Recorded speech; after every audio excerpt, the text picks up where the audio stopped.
Welcome to Under Investigation, Stories Beyond the Badge. Join a seasoned detective as he steps away from the crime scene and into the lives of fascinating individuals. Through candid interviews and thought-provoking conversations, we explore the stories that shape us, covering personal struggles, triumphs, and the powerful intersections of faith, family, and life. Each episode brings unique perspectives and inspiring insights from people living diverse, authentic lives. Now, let's dive into today's story.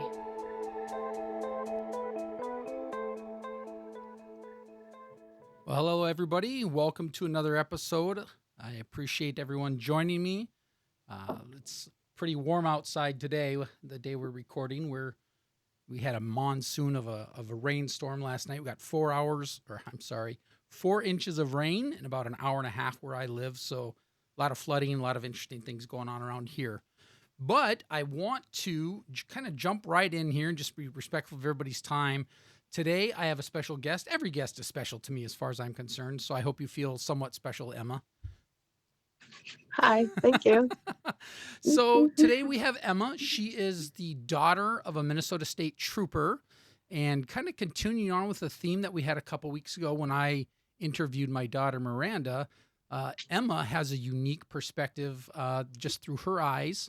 But specifically, we wanted to talk about, and we'll get into it here a little later, but Emma, we want to talk about the George Floyd riots. How old were you when those happened? Do you remember? I was about 13 when everything went down. Okay. So let's just back it up just a little bit before we get into that section of the podcast. But just tell me a little bit about yourself. Not overly specific, of course, but how many siblings do you have? And let's kind of start from there. I'm the oldest of 3. I have 2 younger sisters, and I live in central Minnesota, and I'm currently working as a CNA, and I am going to college to get my RN. So. Oh, cool. Well, we could use some more of those. That's for sure. There seems to be a shortage around here, so yeah, I'm sure you'll be able to pick almost any location you want to work. That's the goal. So real quick about your dad, was he always a state trooper as far as you recall, or did he have any kind of work that you recall before?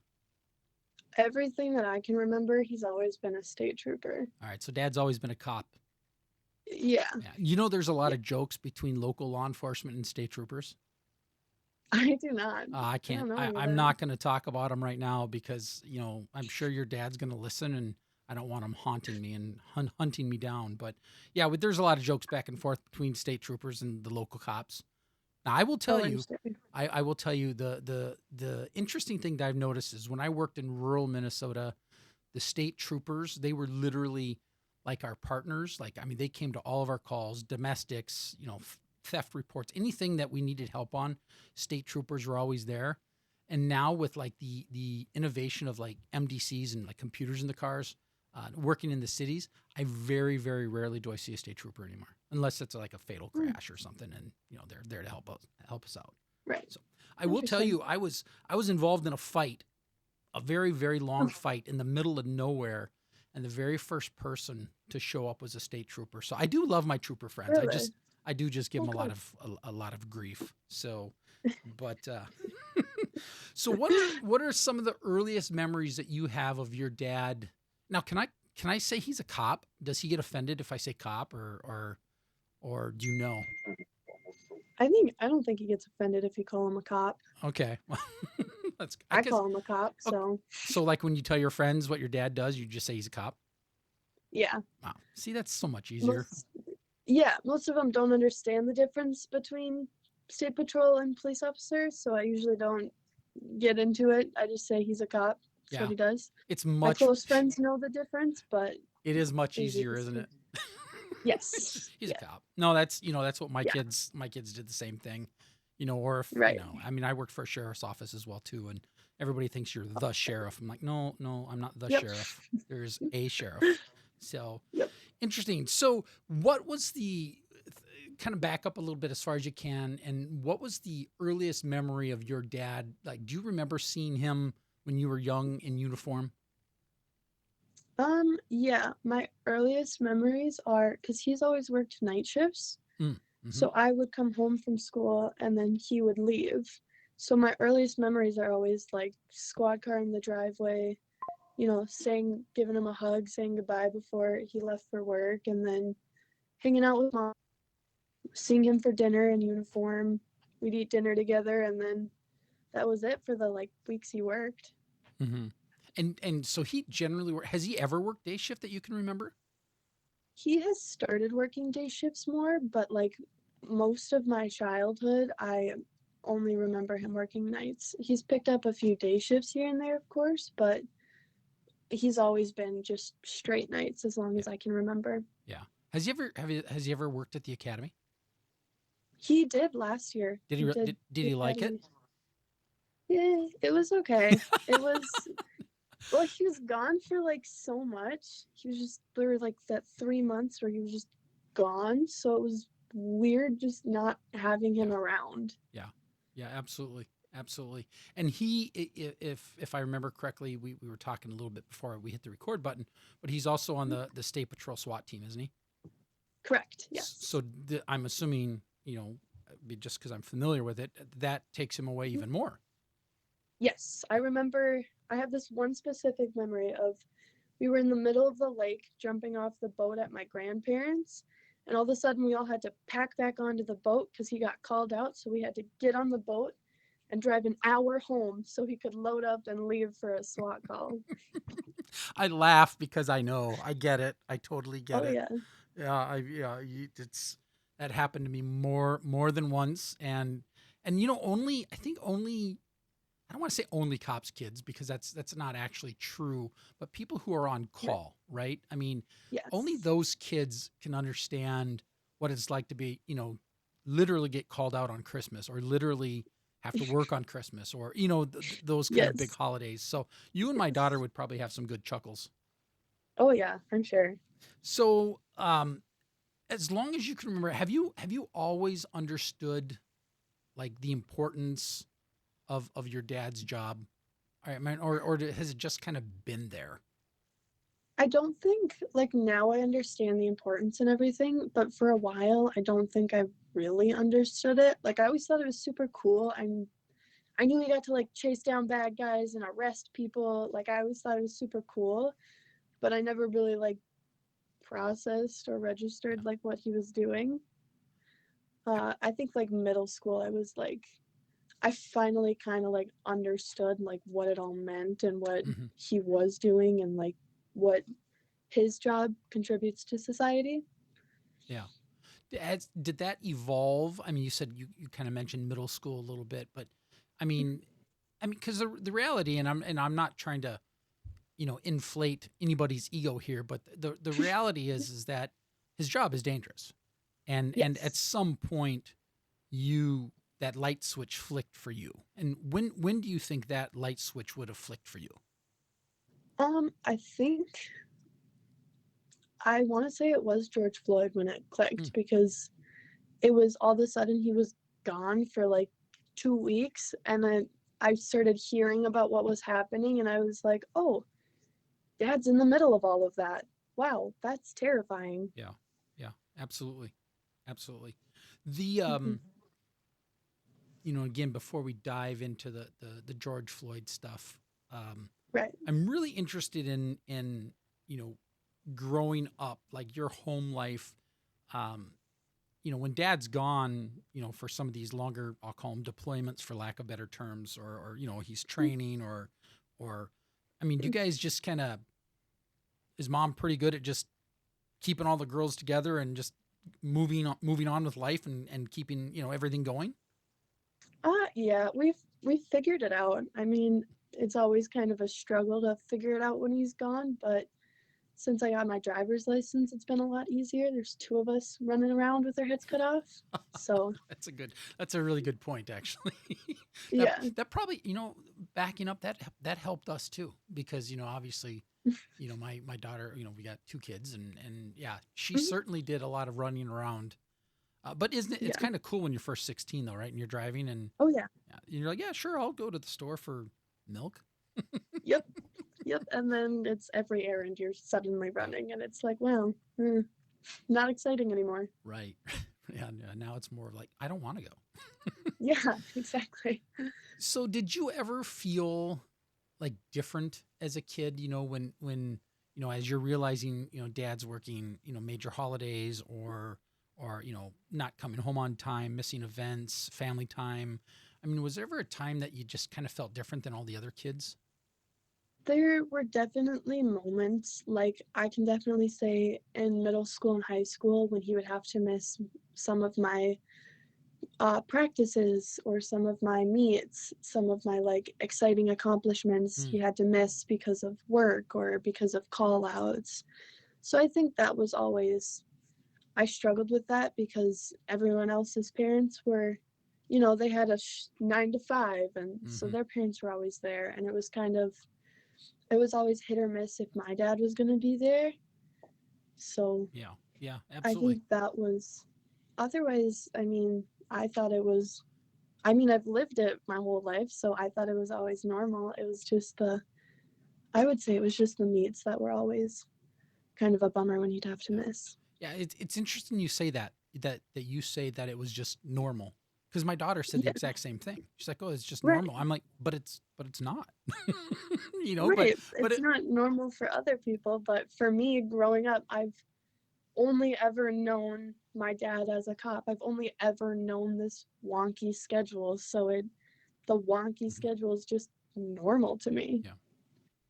So do you guys, when you go to places, and maybe I'm a little more old school and a little more paranoid, but when you guys do you guys have like any safety plans at home? Like, hey, if like one of the things that we had, if I was ever involved in officer involved shooting, that we know today that, with the social media and so forth and doxing and all that kind of stuff that, you're probably you potentially, at least where I live, you're a little more rural, so hopefully it wouldn't impact you as Right. much. But, do you guys have safety plans at home or anything like that? Or am I just the paranoid guy? We have safety plans. We've always been taught what to do. Hmm. I'm definitely a lot more paranoid than my friends. I can always think of, I always have that exit plan. I Hmm. always have that, if this happens, I'm doing this. If this goes wrong, this is what I'm doing. And all my friends think I'm crazy, but that's just normal to me and what I've been taught. I've always been taught to have that exit plan, know where your safety is, know what to do in what situations. So This interview is like deja vu because literally that's, I mean, you're parroting what my daughter said as well. And well, that's what I was listening to, the one with your daughter, and I was like, I would say the same things. It's yeah, just like, because my friends would always say, oh, that's so weird that your dad's just gone at 9 o'clock at night. And I was like, it's just normal to us. right. He's just gone at 9 o'clock at night. Like, doesn't, Well, and it especially, wasn't yeah, I irregular. was just gonna say, especially if he's working nights for as long as he did, like Yes. how long has your dad been a trooper? Do you know? 16 years. 16. Yeah. So yeah, he's been around the block a few times and Yeah. hit the curb a few times, I'm sure. So there. So I want to jump into the George Floyd thing just a little bit. But the kind of the warm up that I want to get to that piece is like, are there any before the George Floyd thing where you kind of said, you realized some things were going on, that your dad's in a dangerous job. Did you ever before then, were there ever any situations that maybe you heard of, whether he told you or you just kind of heard through eavesdropping on mom and dad's conversations, that some bad situations, I mean, him getting hurt on the job or anything like that? I've heard about the car crashes, so I think that always freaked me out, was knowing my dad was in a couple accidents, Hmm. which is, I don't know. It was, I had heard about it after the fact, so to me it wasn't like, I wasn't scared or anything. I just kind of knew Right. it was part of dad's job at that point. Right, right. And just to be just to be clear, just because I do know the backstory on some of these, it's not like Right. your dad was at fault. He got rear-ended on a traffic Right. stop or something, didn't he? Yes. Yeah. So Yes. I want to protect your dad a little bit. Be like, no, he wasn't doing anything wrong. It was just, it happens. I mean, Right. statistically, troopers get hit quite more frequently than regular local law enforcement because they're on interstates and they're on Yeah. busy highways For, and yeah, that's no thanks. Again, wouldn't yes. want to do that. That's just me. That's just me. But Yeah. so did you ever get like teased or ridiculed or have any negative feedback from any of your peers or anything growing up when they would find out that your dad was a cop? Not until the George Floyd happened. Like, I remember growing up, my dad was a cop. Our squad car was in front of our house. Like, uh, everyone thought it was the coolest thing that my dad was a cop and he got to like go chase down bad guys. He was super cool. Like, he still is super cool in my opinion, but like, everyone thought it was like the coolest thing that my dad was a cop. And then I can think of George Floyd hit, and suddenly in middle school, kids were coming up to me and, hey, my mom says cops are bad. I can't hang out with you anymore. Or, hey, I Wow. can't talk to you. Um, your dad is a cop, and my parents say that's bad. And Wow. I can think of a few people who told me that um, they hate my dad because he's a cop, or they hate Mm, me because my dad's a cop. Like, I can think of little things like that, mhm. even as, which I think is crazy because we were just middle school kids. We really didn't know what any of that meant. Absolutely. Absolutely. Well, let's just rip the band-aid off and let's jump into it then. So, Yeah. where were you and when did you kind of first hear about what was going on with the George Floyd, I mean, incident? I'll call it the incident to start with back in 2020. What was your first memories of hearing about what was going on down in the cities? I was just home sitting on my couch and finally I'd asked mom and it was like day 3 of the riots.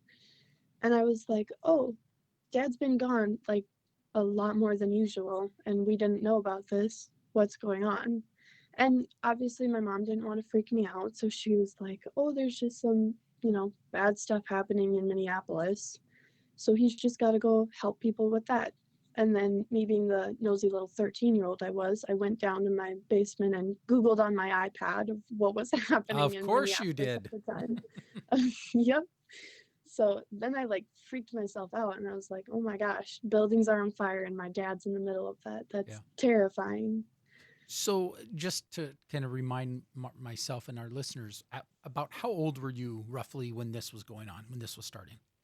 I was about 13. Okay, so pretty young, but not naive though either, right? I mean, Right. you're Right. smart enough at 13 to know what's going on in the world. Yes. Did So you didn't hear about necessarily what led up to it. You didn't hear about his death right away. You just heard about the riots. Is that kind of Yeah. where you? Yeah. I learned about his death and like what caused it. I would Mhm. say like the second week of it, like Okay. a little further in, I had finally or I had found out what caused it or what people were mad Mm. about. Yeah. So So were you under the impression, that quote unquote dad went to work and he was in the cities helping? Did you, in your mind, did you picture like he was like hanging out at the state capitol, like guarding it, or were you thinking like, oh my gosh, he's in the middle of these burning buildings? so I kind of just thought he was like in the streets just kind of wandering and helping people who were on the side of the roads. I wasn't entirely sure of what he was doing. I kind of thought he was just like, I didn't realize they had the armor and protection that they did. I just kind of thought he was just thrown in the middle of it and wandering aimlessly. Yeah, like without the proper tools. I mean, Yes. okay.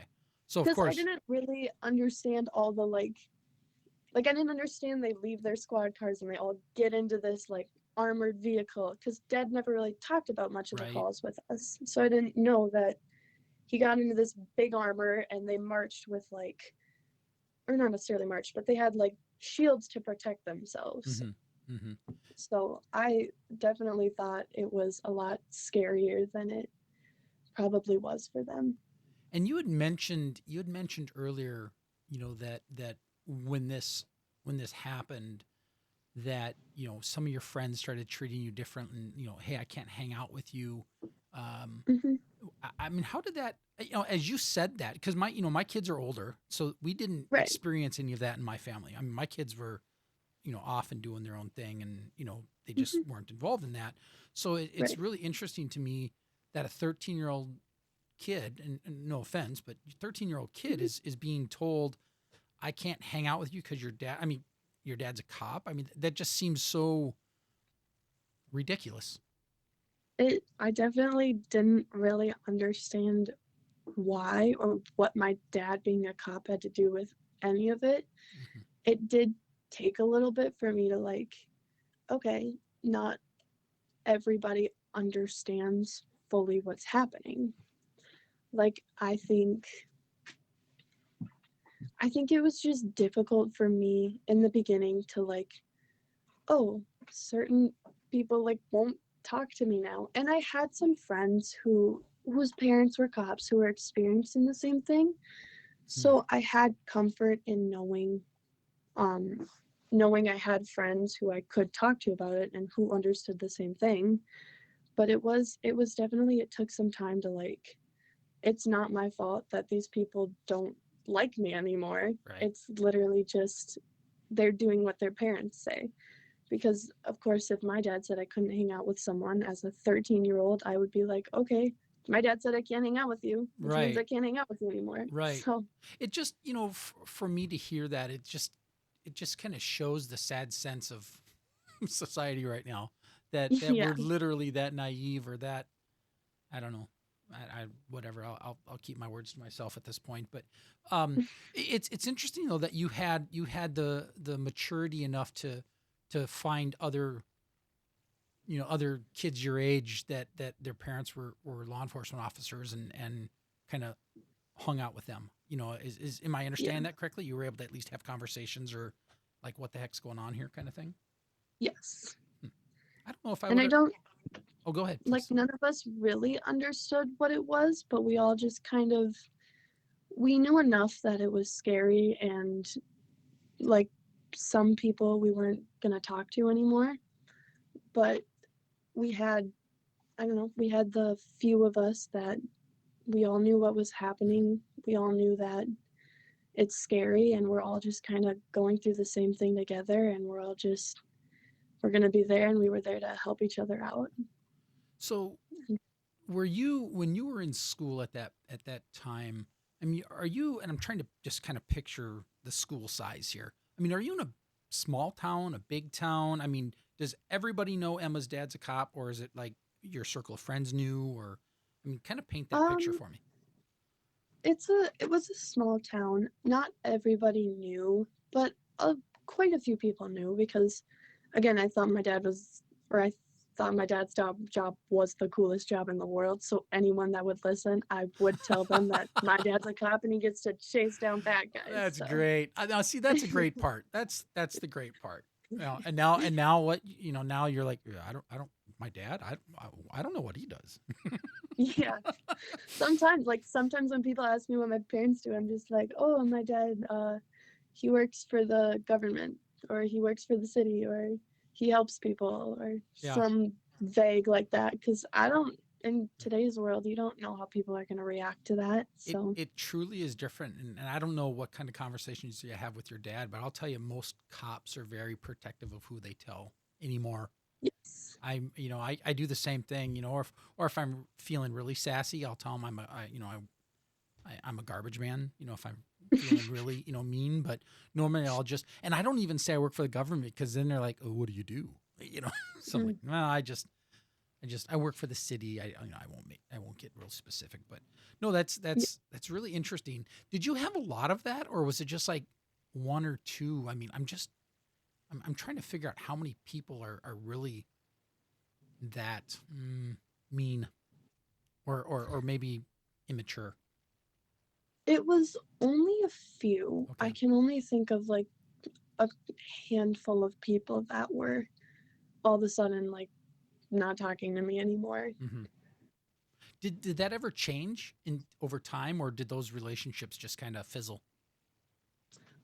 Most of them fizzled, but there's a couple that I ended up talking to again later on, and they Okay. were like, they didn't really remember it, but I was like, I just remember you being mean to me in middle school because my dad was a cop. And they were like, I didn't know what was happening. My mom said cops were bad. And Yeah. I was like, okay, I can't talk to you anymore.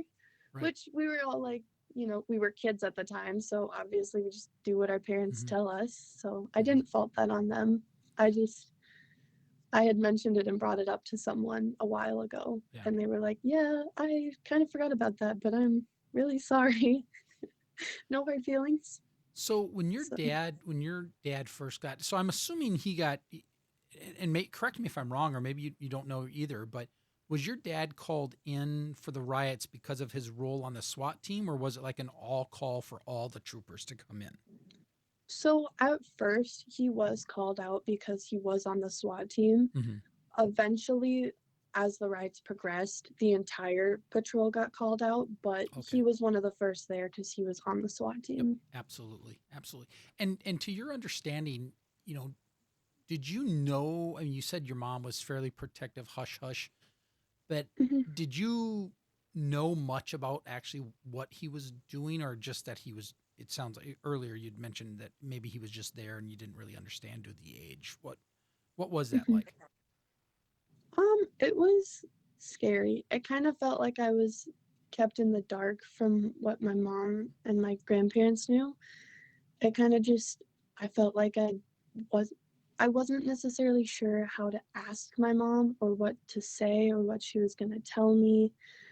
I just kind of listened. I started like listening in on more of my mom's Mm-hmm. conversations, and eventually like I understood more of what was happening, and I understood he was in the armor and he was protected. And but I think it was definitely, for a while, I felt like I was just kind of being kept in the dark. Mm-hmm. My mom tried to, because I did freak out and I was scared for my dad, Yep. and my mom knew that that was how it was going to be. So she tried to protect me, but obviously I was a nosy 13-year-old with an iPad. So I figured out what I wanted to know. Most 13-year-olds with an iPad are smarter than anybody over 50 because they know where to look up things. I know. Dangerous. Yeah. So from your perspective as 13-year-old Emma, how did your mom seem to be handling it? She she was handling it pretty well, honestly. I Mm-hmm. don't remember her ever getting so extremely stressed, but we also had, there were other like police families in the area who ended up bringing over some meals for my mom, who Oh some of our yes. neighbors got together and cooked some meals for my mom to give to us. Some neighbors brought over some games for us kids. Mm, Like, we had an amazing support system. So I think that definitely helped a lot. But yeah. I don't remember my mom ever freaking out or getting super stressed. She was always very strong. I love hearing that. And that is the stuff that you're going to get in a smaller town is the rallying Right, part. You know, I mean that right, we don't see that happen too terribly often unless it's law enforcement kind of helping law enforcement. But I love hearing right, that like the meal trains or the things that because you know what, your mom was under a lot of stress whether you realize it or not. right, So right. it sounds like she held it together very well in front of her kiddos. Yes, she did. Mm. So when he was first deployed, was he able to come home like every night or day or whatever his rotation was, or was he physically gone for a period of time? He was home. Like, he was able to come home. He would eat, sleep, and Mm-hmm. then he was like gone before we were up. Yeah. But he wasn't home for very long, which was the weirdest part because if he was working, he would be able to come home and we'd see him and we'd talk to him, and then he'd leave for work and after he ate, and then he was in bed or we'd see him leave. Like, and when he was like gone or deployed, he was usually just not able to come home at all. So I think that's what was like super weird for me, was he would come home, eat, and leave, or he'd come home, eat, sleep, leave. Like, we really didn't get to see him, which Right. I think was like the strangest thing Right. about it. No, I would agree. That'd be really odd. And knowing where you guys are at, that takes some time. to get down here every Yeah. day. So he's literally Yeah. is probably eating, sleeping, taking a shower, and back in the car going back, I would imagine. Right. Yeah. Yeah. Wow. Yeah, there's not a whole lot of downtime when you're having to No. drive for a long time. So when No. you think about the and I don't really know how to call it, like the George Floyd riots or the George Floyd incident or just the Yeah, it's incident. kind I of mean, a it's kind of a weird. I don't really, I guess, understand the whole thing. But when you look at that whole scenario, how has that impacted Emma personally? Like how has that impacted you personally? um I don't even really know. I've always I've always been proud of my dad. That didn't change anything for me. I Mm, think it really was just the weird that part. It was weird not seeing my dad. It was weird being like kept in the dark, and my mom was trying to be protective, and it was just weird like not knowing exactly what was happening, being like a kid and not really allowed to like know. It just kind of felt like I was in just like a closet. Like mm, I don't even really know how to explain it. Like people stopped talking to me because of it. It was just it was a really weird point in time. yeah, And yeah. I don't even again, I just don't even have like words to explain it. It was just such a like weird everything was just hectic and crazy. It was insane. That's what it was. So since then, I'm kind of coming to present tense here a little bit. Hmm. Um, I know you're proud of your dad. You've made that very clear to me, and I think that's awesome. And Right. I give you kudos to that because he does Hmm. a job. You know, the job of a trooper in itself is difficult, but he's taken on that added responsibility of being on SWAT, and we know of recent events. In the last couple of Hmm. weeks, that I guarantee your dad was also tied up in that mess. He So was. uh, so I know the stuff that he's doing, and I think it's awesome that you support him. Um, Yeah. but are you a lot more reserved um, when you talk about what your dad does now post? Now you had said earlier, pre post or pre George Floyd, you were very proud of him. Very anybody who would listen to you, you would talk about him. How about now? Like if you meet a group of friends tomorrow or a new group of friends tomorrow, how do you handle that? Um, so I did. I recently kind of was a part of a new friend group, and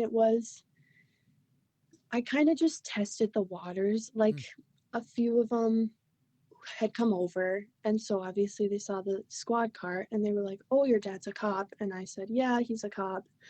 And they all thought it was cool. And then it kind of just got around that friend group, mm. and nobody was weird about it. Everyone thought it was kind of cool. People made jokes about my dad pulling them over and how funny it would be, and they'd just be like, "Oh, we know your daughter," or something like that. I So I bet it he doesn't care. He'd still give him a ticket. oh 100%. Probably make them want to give it a ticket more. Yeah, no, I hear you. So those so that new friend group that you recently found yourself in, they're pretty cool about it. So do Yes, you it think? was definitely, I Mhm. didn't want to like walk in there and be like, my dad's a cop. What do you guys think of that? Mhm. It was definitely, I got to know them a little more, and they were all fine with it. Nobody cared, but it was definitely, I wasn't as quick to be like, look at what my dad does. Yeah, and It's a sounds weird change to like feel like I can't share that. yeah, it sounds like you're a little more protective, which Yes. is probably a good thing in this day and age, Hmm. unfortunately. Right. Um, so the riots have occurred. He's home. Do you guys ever talk about it? Like what he actually did, or Because some people are pretty protective, right? Where they separate work Mhm. from home and they don't like to share stuff. Some people share Right. too much sometimes, and sometimes there's a little. I mean, have you ever really talked about what he was doing from day to day, night to night when he was deployed there? A little bit afterwards. Like he definitely didn't talk much about it during it, but afterwards, when everything had cleared up, I had asked him more questions and he explained a little more of what was happening, why it was happening, what was going on. So after the fact, I understood a little more and we had a little more of a conversation about it. So he's fairly open about his role and what he had to do and why he had to do that kind of stuff. Yes. He But doesn't share like super graphic or explicit details, but he answers most of my questions that I ask about his job. no, I think that's a sign of respect, Yeah. and the ability that you can handle it. And Hmm. probably would have been a different story back at 13, but you know. Right. so so we're going to start wrapping up here just a little bit, but I have a couple of questions that I'm really interested in knowing about. Um, if there's anything that you could share with, I don't know, like friends, family, or just general, maybe not family because they know, but what do you wish that people understood about the families, of police officers, like especially the kids? Um, just that I feel like no kid should have to be ashamed of what their dad does. And I'm not like ashamed, but no kid should have to like feel like they can't say what their dad does. They can't necessarily be proud of their dad because of what he does or their mom because of what she does. Like no kid or spouse or anyone should feel like they can't share that with people. I just And then it's not only the police that are affected by everything, it's their families as well. Like George Floyd didn't only affect the officers that were there or the officers that work, it affected all of the officers' families. And now kids are like not allowed to tell people that their dads are cops Mm, because you never know how people are going to react. I just wish that that didn't have to be yeah. how it is. Well, you and me both. You and me both. I've had conversations with both my kids about it, and they've certainly told me that it's completely different now. And they're my daughter lives in a town about the same size that you're in, so a lot of people Mhm. know, and she's like very careful who she tells. She's like, you just Right. don't know. She's like, Mhm. you just don't know, and it's like I don't. That was never like that when I was a kid, or Right. certainly early on in my career. So you're absolutely right with that, and unfortunately, it's a sign of the times. But I don't know. What do you do, right? What do you do? Yeah. Right. So one other thing, if you could give say one thing necessarily to those who are like, pretty judgmental about cops or law enforcement officers in general, whether they're deputies or city, local, or state troopers or game wardens or whomever, people who are quick to judge, what would be one thing that you would maybe share with them as a daughter of a cop?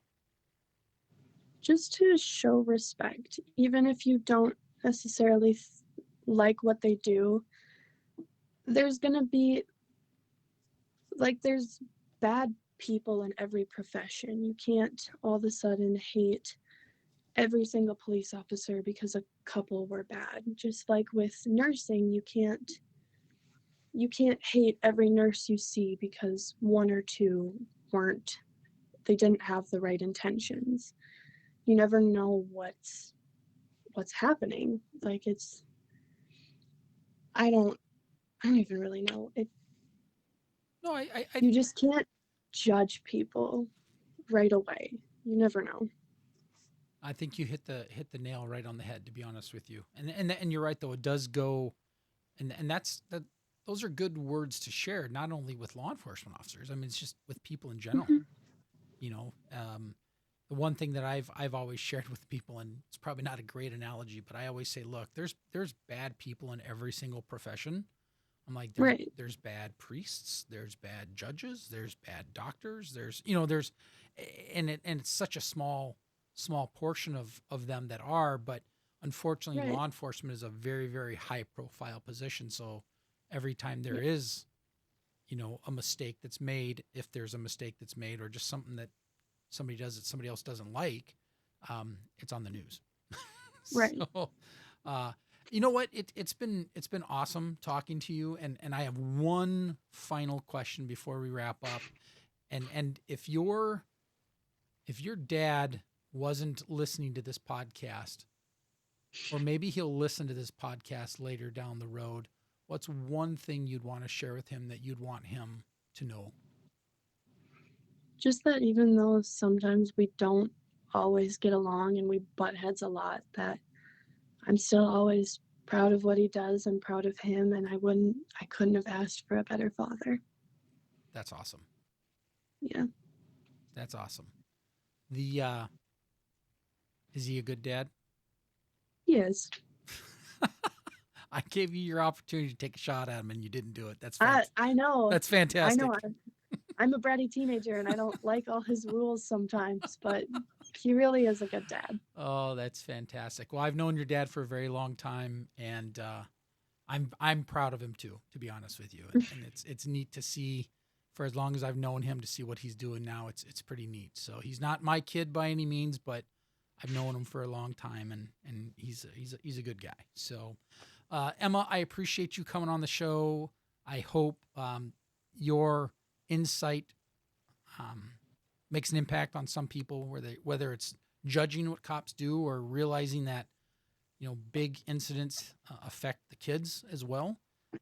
We're always talking about how it affects the cops, whether it's major stuff like PTS or just little things with the trauma here and there, but there's more than just the cops that are involved, and it's certainly their family. So I do appreciate you coming and sharing that with us. And I hope. Thanks for having me. Yeah, and fantastic. I appreciate it. And if you ever want to come on again and talk about anything else, you're a very well-spoken and articulate young lady, and I would love to have you on again on any topic. Okay. All right. Well, thank you very much. I appreciate it. And everybody, join us next time, whenever that is. Thanks for tuning in to Under Investigation. We hope you enjoyed today's episode. If you want to dive deeper or stay updated on everything we're working on, check out our Facebook page at www.facebook.com/weareunderinvestigation. We'd also love to hear from you. Got questions, feedback, or a story to share?